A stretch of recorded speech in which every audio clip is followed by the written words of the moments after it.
quiero hablar sobre la moraleja del odre y del vino. Así titulé este mensaje, la moraleja del odre y del vino. Y para esto quiero hacer referencia a las palabras de Jesús cuando hablaba acerca de estos dos elementos, cuando habló del odre y habló del vino. Para eso quiero leer el Evangelio de Lucas, capítulo 5, versículo 33.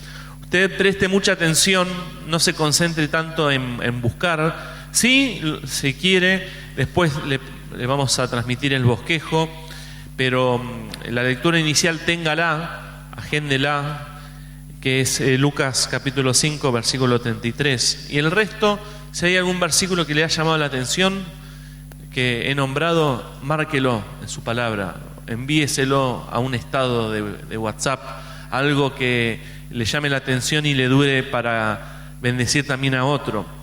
Dice Lucas 5:33, dice: unos días después, algunos le preguntaron a Jesús: los seguidores de Juan el Bautista ayunan con frecuencia y oran. Lo mismo hacen los fariseos, pero tus discípulos siempre están comiendo y bebiendo. Jesús les contestó: ¿acaso pueden los invitados de una boda estar tristes mientras el novio está con ellos?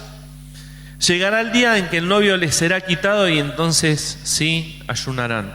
Y luego hizo una comparación muy interesante.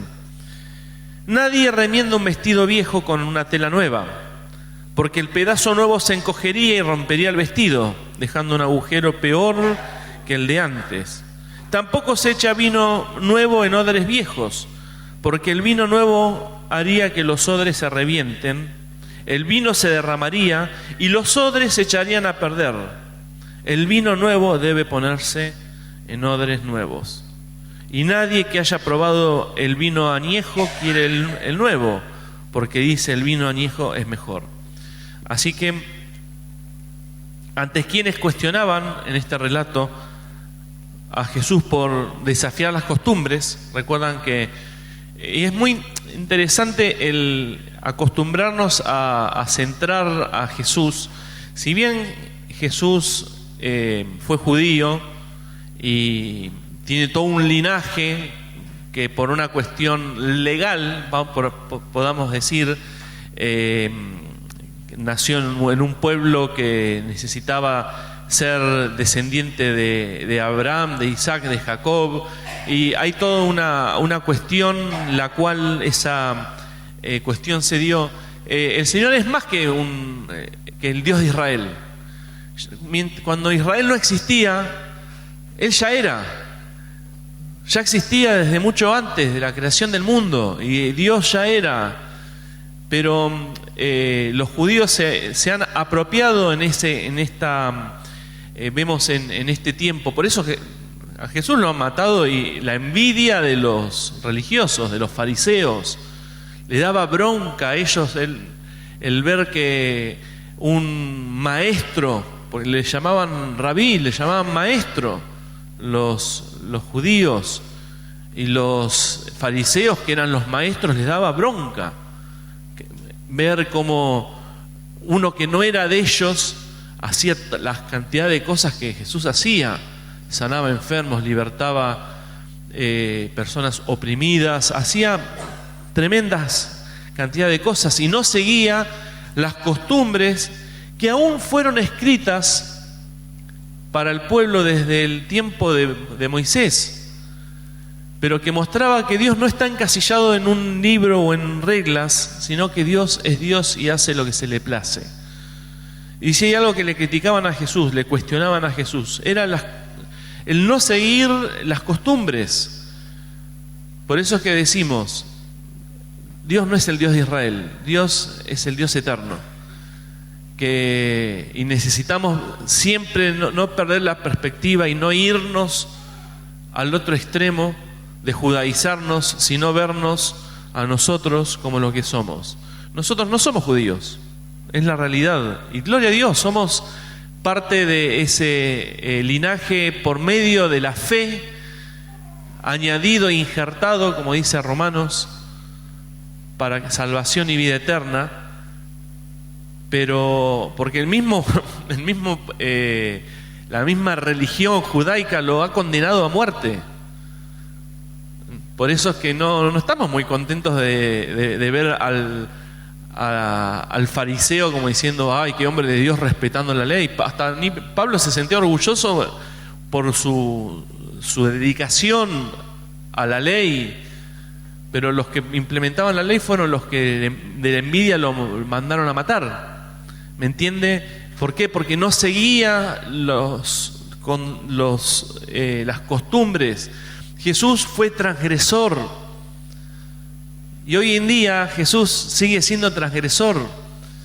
Nosotros, quizás no lo ve así, nosotros somos muy transgresores. Y estamos hablando de nosotros como iglesias. No tenemos luces de colores, no estamos pintados de negro, no hacemos un culto a la alabanza y la adoración. Somos bastante transgresores. El Señor fue transgresor y nos llama a transgredir en obediencia a Él, ¿sí? No a ser una secta de los antirreligiones, sino simplemente ser obediente a sus palabras. Y lo que Jesús quería hacer, y lo que Jesús hacía era desafiar las costumbres que tenían los fariseos en ese momento. Los desafiaba, porque Él decía, eso lo escribí yo, como Dios lo dicté yo, el que no hagan algo en día de reposo. ¿Acaso el Dios que escribió la ley no puede modificarla? ¿El que escribió la ley puede escribir algo nuevo? A Jesús lo cuestionaban por desafiar las costumbres. Por eso Jesús habló del vino y del odre.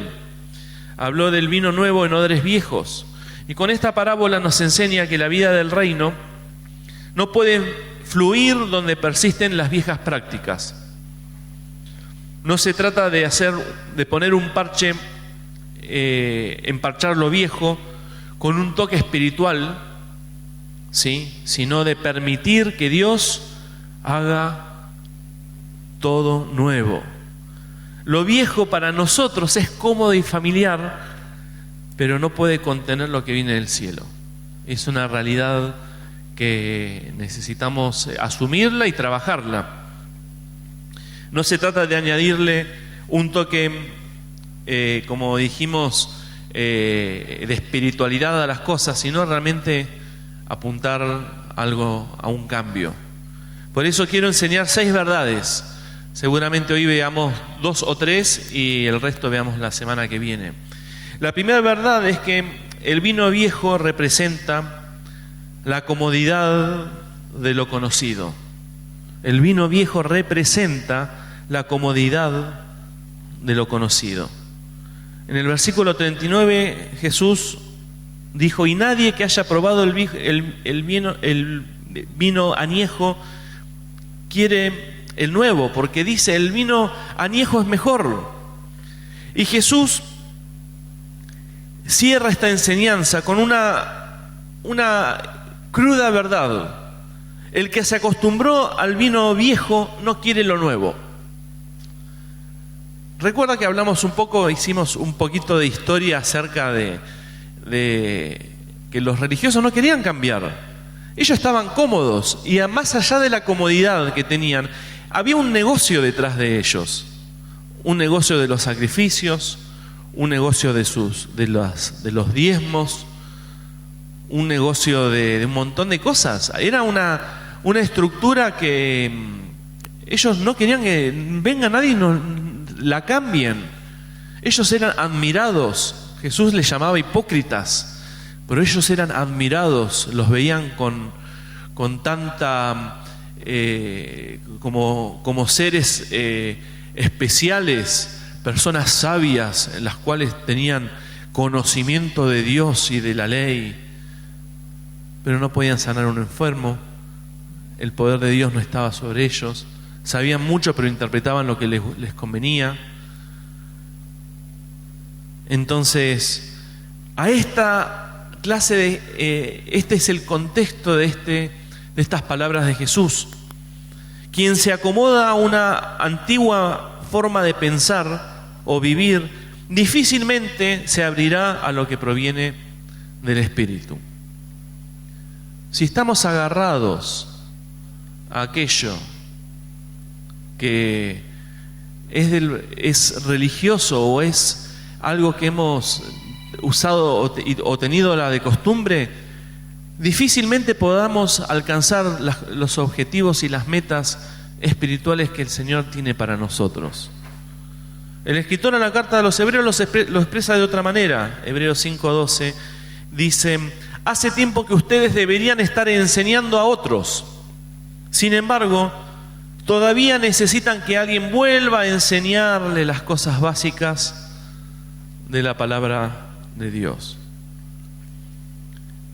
El creyente se estanca en lo básico, ama lo básico, ama escuchar la palabra que lo inspira, la palabra que le dé aliento. Todos necesitamos aliento, todos lo necesitamos, pero no podemos vivir del alimento del lactante, no podemos vivir solamente de palabras, de lindos salmos inspirados que nos ayudan en momentos difíciles. Amén. Gloria a Dios que en momentos tenemos los salmos para trabajar sobre nuestra alma, sobre las situaciones con las que afrontamos. Pero hay un paso más que debemos dar, y que es salir de lo básico. El cristiano le gusta la leche a diferencia de la comida sólida. A todos nosotros nos encanta escuchar reels y estamos a veces horas mirando reels de palabras que nos hacen bien, nos gustan, nos estimulan, nos dan ánimo, y miramos de uno y de otro y de otro. No digo que esté mal, no estoy criticando al que lo hace, simplemente digo que esto es alimento lactante, esto es alimento básico. El Señor nos lleva un paso más, y después vamos a hablar de ese paso más. Ese paso más está ligado a su muerte, a la muerte de cada uno de nosotros. Porque no estamos mirando aquello que dicen: tenés que morir a tu yo, tenés que empezar a hundir tu ego, tenés que empezar a hacerte a un costado. No nos gusta eso, no estamos mirando ese tipo de contenido. Estamos mirando lo que nos alienta, una palabra de ánimo, un salmo. Vuelvo a lo mismo, ¿está mal? No, no está mal. Pero una de cal y una de arena. Una palabra, un postre, un dulce, pero también algo salado. Algo sólido y algo líquido. Algo sólido y algo líquido. No nos vayamos a los extremos de ser legalistas y de que está todo mal, pero tampoco nos vayamos al humanismo, en donde el Evangelio es para que usted viva bien y esté tranquilo y tenga paz y tenga su trabajo y tenga sus hijos y disfrute de su familia. Cuando el Señor mismo nos desafía y nos dice que el que no renuncia a su familia, el que no renuncia a sus hijos, a su esposo, o ama a uno de ellos más que a él mismo, no es digno de él, o el que no lleva su cruz no puede ser su discípulo. ¿Me entiende? Palabra de aliento y palabra de exhortación. Palabra de aliento, palabra de exhortación. Un desayuno, un almuerzo, una merienda y una cena. No podemos vivir de chocolates. Necesitamos alimento sólido, alimento que avance en nuestra vida. ¿Por qué nos cuesta tanto avanzar en el compromiso con el estudio de la palabra de Dios? ¿Por qué nos cuesta tanto? ¿No se lo ha planteado? ¿Por qué le cuesta tanto venir temprano? ¿Por qué le cuesta tanto? Muchos de lo que damos acá son dulces y somos tratamos de ser bastante equilibrados en lo que predicamos. La semana anterior y la anterior dimos palabra de ánimo, pero necesitamos alimento sólido, y eso lo obtiene en el estudio. ¿No podés venir temprano? Pedinos el material para hacerlo en tu casa. pero tenés que avanzar. No podés vivir de una palabra, de un reel o de tu predicador favorito que elegís a la carta, que buscás, o no podés vivir de escuchar el autor de un libro o de escuchar alabanza. No podés vivir de esto. Jesús desafiaba justamente a la persona cómoda. Jesús desafió al joven rico que estaba bien. Y sabés, Jesús te mueve tus propias estructuras. Hoy en día nos mueve, nos sacude. Quiere que te lo digo de otra manera, nos cachetea para que nos avivemos, nos levantemos. Él viene pronto. ¿Qué pensás? ¿Que Él está contento con nuestra comodidad? No. Por eso Jesús, hablando de esto, en Mateo 7:13, también da un ejemplo que lo vamos a comparar con un estadista del siglo XX. Jesús habló en Mateo 7, dice: ancha es la puerta y espacioso el camino que lleva a la destrucción, y muchos entran por ella. Pero hace otra aclaración: pero angosta es la puerta y estrecho el camino que lleva a la vida, y son unos pocos los que la encuentran. ¿Me entienden las masas? Lo dijo Jesús. Si quiere agarrársela, agárresela con la palabra. Hable de la palabra y dígale: no estoy de acuerdo. Donde hay masa de gente es el camino fácil. Donde ve poca gente es el camino difícil y es el camino correcto. Y hay un estadista que se llama Wilfredo Pareto, un estadista del siglo XX italiano, que creó una regla empírica muy interesante, que es lo que se conoce como el principio 80-20. De 80 llamados para vender, de llamados telefónicos, ¿vieron cuando los llaman de Telefónica, de Movistar, de Claro, de Tuenti? De 80 llamados que se hacen, el 20 de ellos se concretan. Por eso ellos te enseñan, el principio de Pareto te enseña: si vos querés tener 20 ventas, hace 80 llamados. ¿Sí? Es el principio 80-20. De 80 estudiantes que ingresan en la facultad, ¿saben cuántos se reciben? Según Pareto, 20. ¿Sí?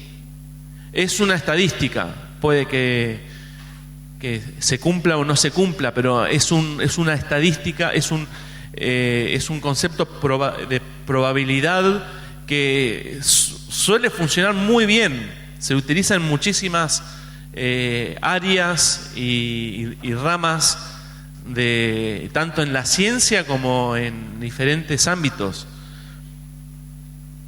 Por eso Jesús lo expresó a su manera, hablando de la puerta ancha y de la puerta angosta. Y lo hizo muchos años antes que Pareto.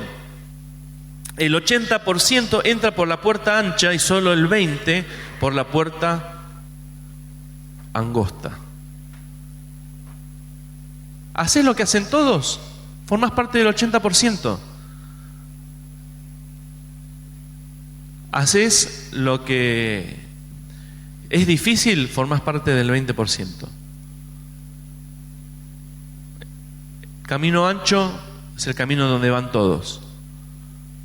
Nos encanta el concepto y lo hemos visto y se habla justamente por el modo transgresor, de la oveja negra. Nosotros tenemos que ser la oveja negra, todos van para allá, nosotros vamos para allá. Bueno, hermano, hágalo. Venga a estudiar más temprano. Si en el estudio, ahora somos 80, en el estudio siempre vamos a ser 20, siempre vamos a ser menos. Vuélvase transgresor, venga. Y si no, pídanos el material y estudie desde su casa. Pero crezca. ¿Me entiende el concepto? Acá no es que no nos está haciendo un favor a nosotros. lo que nosotros lo estamos llevando es a que crezca. Lo estamos alentando a que se esfuerce y se vuelva contra la corriente que dice, estoy bien, estoy cómodo. Y el Señor que te dice, el que prueba el vino, Jesús lo dijo, el que prueba el vino viejo no quiere el nuevo, porque le gusta lo viejo. Y a nosotros nos gustan las cosas viejas. Todo el conocimiento que tenemos, y eso yo le pido su absoluta sinceridad, la mayoría del conocimiento que tenemos, y para el interior de ustedes, no para que me lo manifieste o para que levante su mano, pero la mayoría de las cosas que sabemos de la palabra de Dios fueron cosas que aprendimos en el pasado, que lo aprendimos en el IET en algún momento de nuestra vida, o que aprendimos de las predicaciones del pastor. ¿Sabe que el pastor no está? No podemos agarrarnos de los mensajes que él nos dio. Este año se cumplen 6 años de su partida. Estamos orgullosos de haber aprendido con él, pero se está sosteniendo con alimento que recibió hace ¿cuánto? 6 años, 8 años, 10 años. Y él hoy, ¿me entiende? Porque hablamos y animamos, y como el apóstol Pablo habla, persuadimos para que estudie, para que crezca. Es la única manera que usted tiene de progresar.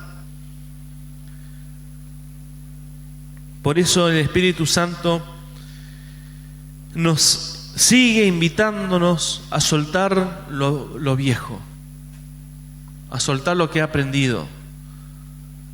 ¿Y sabe qué? A incomodarse. Las viejas costumbres, nuestros ideales, para recibir el vino nuevo que nos lleva a una fe madura. Porque la madurez, ¿saben? No llega con los años. No es un orgullo decir, yo hace 20 años que conozco al Señor. No es el orgullo ese. Sino es cuánto dispuesto estoy a cambiar. Eso marca cuánto he muerto a mí mismo en este último tiempo, cuánto he cambiado mi carácter, cuánto mi entorno ve el cambio en mí. Eso muestra el grado de madurez. Otra enseñanza que nos deja es que el odre nuevo es una mente renovada. Dios no solo quiere llenarte, todos queremos ser llenos del Espíritu Santo, sino quiere renovarte por dentro, para que nada de lo que Él desea darte se diluya. Y esto el apóstol Pablo lo dice en Romanos 12:2. Dice, no se amolden al mundo actual, sino sean, como dice, transformados mediante la renovación de su mente. La mente es el centro del comando del alma. Por defecto, así como estás, miren mi mano, por defecto, así como estamos, venimos viciados de actos pecaminosos y adaptadas a sobrevivir a un sistema totalmente diabólico. Venimos por defecto así.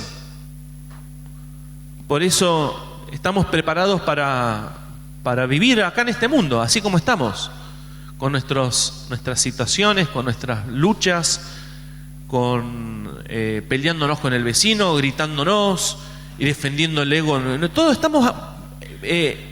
estamos acostumbrados y viciados así, porque así funciona el mundo. En el mundo funciona la ley del más fuerte. Cuando el Señor nos manda a morir y a humillarnos, el mundo nos lleva, y nuestra alma nos lleva al orgullo, aún a pisar al que tenga que pisar para cumplir el objetivo. ¿O no pasa así? ¿Quién llega a la política? ¿Un ciudadano común? No, llega, y ya hemos visto a lo largo de estos 20, 30, 40 años, son todos los mismos. Y se traicionan entre ellos y se van de un lado para el otro, y ahora son así, asá. El mundo es así, no lo podemos cambiar. Por eso es que un alma rendida a Dios se refleja con una mente renovada. Y Pablo lo explica de esta manera. Yo quiero que preste mucha atención. Esto ya lo conoce, pero lo vamos a desarrollar para que no se lo olvide. Gálatas 5:19 dice: cuando seguimos los deseos de nuestra naturaleza pecaminosa, los resultados son muy claros. Y menciona inmoralidad sexual, pensamientos impuros, conducta indecente, adoración de ídolos, práctica de brujería, odio, pleitos, celos, arrebatos de ira, ambición egoísta, discordias, divisiones, envidias, borracheras, orgías y otras cosas parecidas. Les repito lo que ya les dije antes: los que viven así no heredarán el reino de Dios.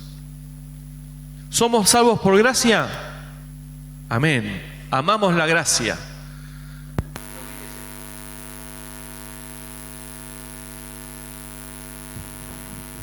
No olvides esto. Mientras cambio la pila, porque sabía que me iba a pasar.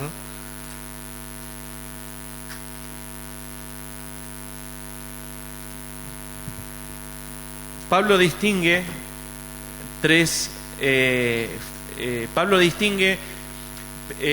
estos vicios que son de nuestra mente carnal, que nos llevan a distanciarnos del plan divino. Y como dijimos, son cosas que forman parte de nuestra naturaleza pecaminosa, nuestra naturaleza viciada por este mundo, viciada de cosas que por naturaleza estamos acá y las tenemos incorporadas dentro de nuestro ADN. Y empieza a nombrar algunos de estos vicios, o los llama frutos de la carne. A lo largo de todo este relato habla mucho de ellos, muchos de este tipo de actitudes. Y la primera parte que habla dice inmoralidad sexual. Ahí está, a ver si me habilitas.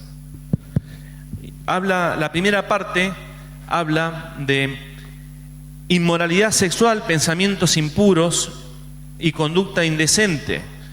El apóstol Pablo habla sobre esas clases de cosas que están en nuestra mente, que incluye sexo fuera del ámbito del matrimonio, la codicia sexual, la homosexualidad, la masturbación, la pornografía, el abuso sexual y la impureza en las relaciones. ¿Forma parte de nuestra mente? Forma parte de nuestra mente. ¿La vemos como normal? La vemos como normal. Sin embargo, está hablando que esta clase de actitudes nos alejan voluntariamente, nuestra propia voluntad nos aleja de la herencia del reino de Dios. ¿El Señor te condena? No, no te condena. ¿Sabe qué? ¿Sabe cuál es el problema? Nos condenamos nosotros mismos. Es como el cigarrillo. ¿El cigarrillo te mata? Sí. ¿Pero quién se pone el cigarrillo en la boca? ¿Quién lo hace? El cigarrillo es tan malo que viene volando y se mete y se prende solo, dice, y obliga a tu pulmón a que inhale y exhale para recibir el humo. No, somos nosotros. La gracia está, sigue estando. Sin embargo, nuestra propia actitud nos lleva a esto. Después habla de adoración a los ídolos. Y preste atención, porque seguramente está diciendo: sí, yo no tengo ídolos, yo no adoro a María, no adoro a la Pompa Gira, no adoro a cuantas cosas escucha. Pero se refiere a otra cosa, se refiere a esa devoción que muchas veces mostramos por personas o cosas, ¿sí? Porque idolatría es más que adorar. La idolatría es algo muy, muy cercano a lo que nos sucede en nuestro diario andar. Un familiar, adoro un familiar, adoro un amigo, adoro un partido político, adoro una figura deportiva. ¿Sabe las veces que en los mundiales, pastor, ¿Pasamos pasamos la reunión por el partido, por la final? No. Les puede causar gracia que lleguemos a estas cosas, pero hemos llegado a cosas peores que estas. ¿Por qué? Porque es la idolatría, no es el hecho de adorar a la Virgen María.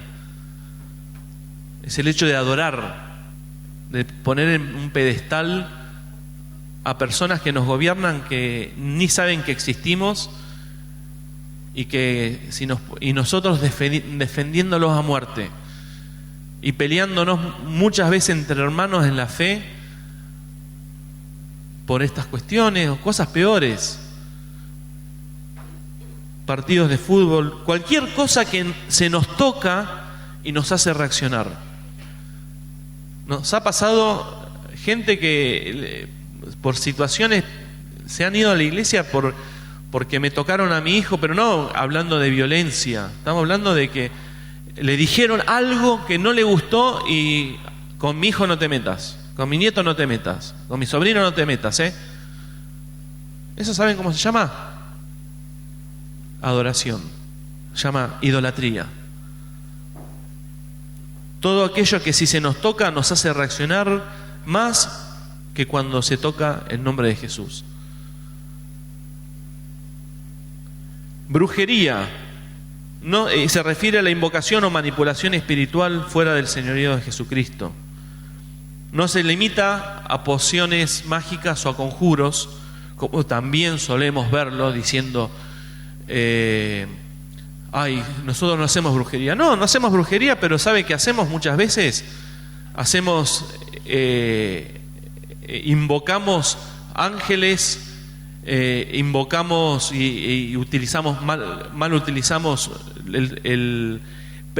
prácticas como la guerra espiritual, mal usada, mal explicada en la palabra. Adoramos personas esperando que nos den palabra, como si fuera un becerro de oro, estamos ahí esperando. No se limita a este tipo de cosas, sino también a prácticas místicas o espirituales que buscan poder sin la guía del Espíritu Santo.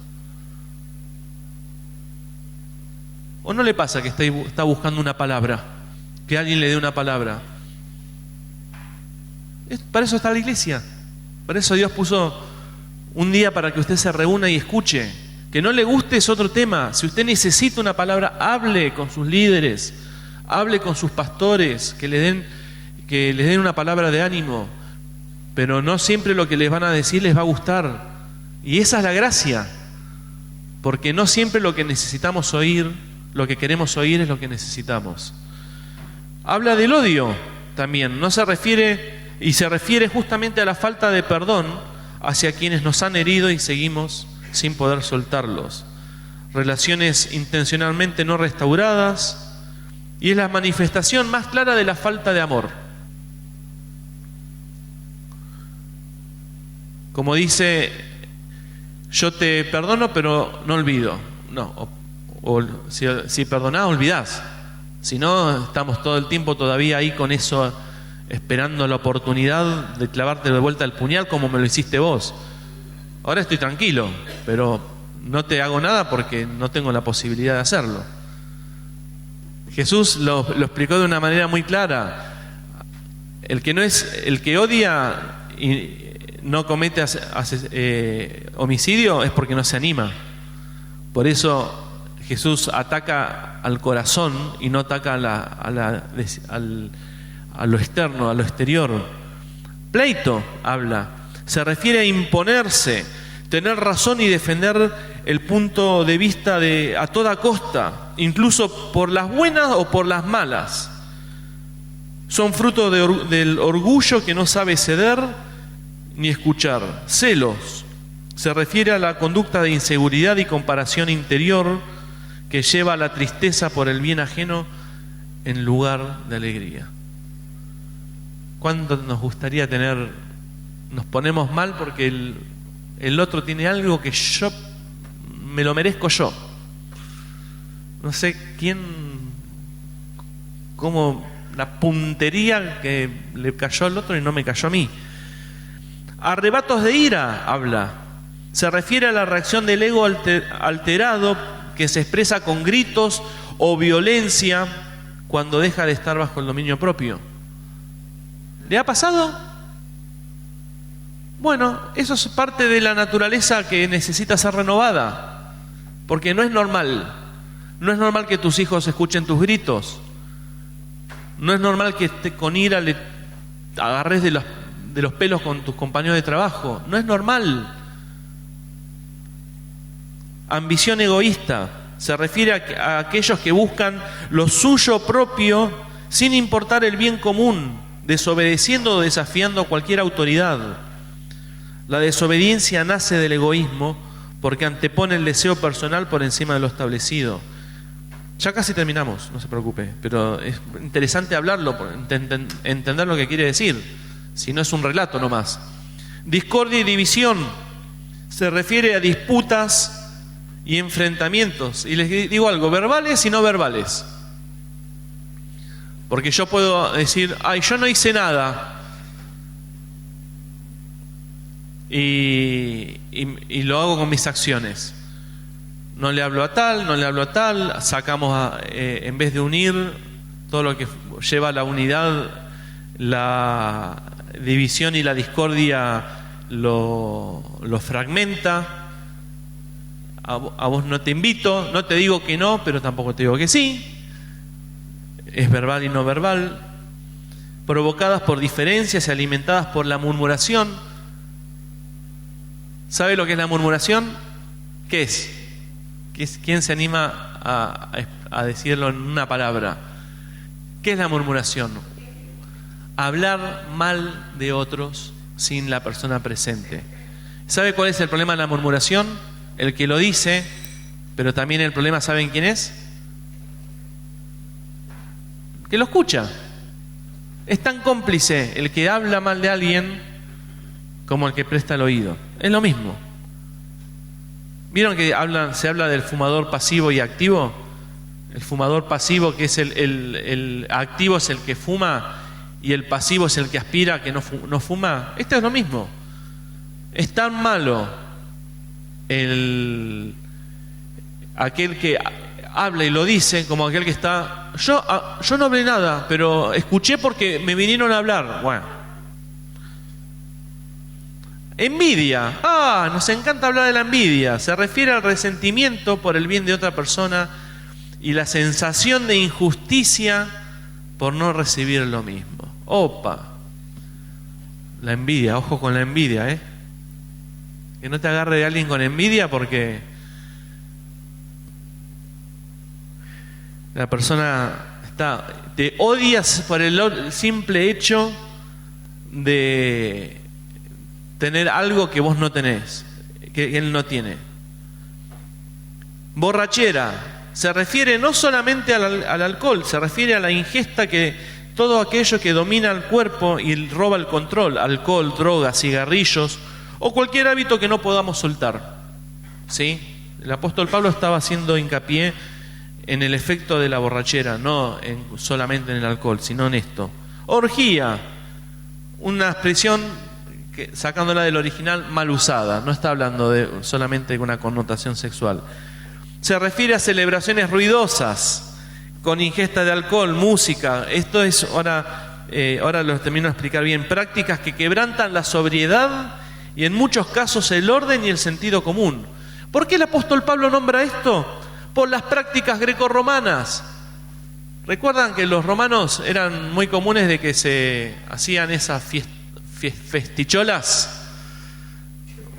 Bueno, el apóstol Pablo decía, eso son prácticas mundanas porque pierden el control, más allá de que a veces nos gusta el descontrol. Pero está diciendo, el perder el control no es algo bueno, porque en esa pérdida de control pasan muchas cosas. Y dice que la lista sigue. Dio una idea de lo que es las obras de una mente no renovada. Dio una idea nomás. ¿Qué añadirías? Hay mucho para hablar, mucho para decir.